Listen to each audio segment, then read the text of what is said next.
మహబూబాబాద్ జిల్లా కురువిలో రైతు ఆమడ సత్తయ్య పశువుల మేత కోసం ఎండిగడ్డి వామ్ను ఏర్పాటు చేశారు. టపాకాయలు కాలుస్తుంటే నిప్పు పడడం వల్ల గడ్డి పూర్తిగా దగ్ధమైందన్నారు. ఈ సందర్భంగా రైతు మాట్లాడుతూ పశువుల మేత కోసం ఉంచిన సుమారు 60,000 రూపాయల గడ్డి దగ్ధమైందని అన్నారు. తక్షణమే ప్రభుత్వం ఆదుకోవాలని వేడుకున్నారు.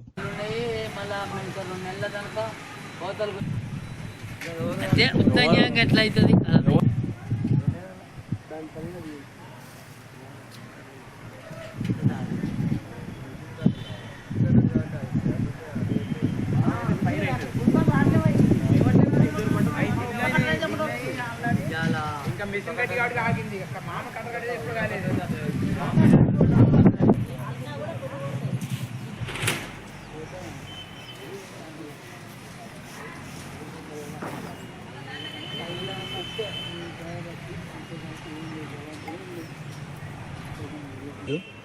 అది 5 ఎకరాల గడ్డి 10-15 సార్లు బర్రెలు ఉన్నాయి. కాలిపోయింది. అది ఎట్లా కాలింది కూడా నేను ఏం చూడలేదు. అడిగి మీద ఉన్నా. ప్రభుత్వం ఏదన్నా మీ దయ వల్ల ఆదుకోవడం లేదు. నన్ను కష్టాలలో ఉన్నా. వడ్లకు మేత లేదు. 60,000 నష్టం ఉంటుంది సార్. 60,000 ఉంటుంది సార్ నష్టం. నేను ఎవరిని చూడండి, అసలు ఊళ్ళే లేదు.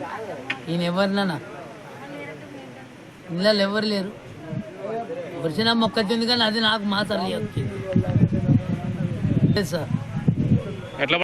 ఏదో బాంబులు కాలితే చిన్నపిల్లలు కాలితే అది గాలికి వచ్చి పడదు.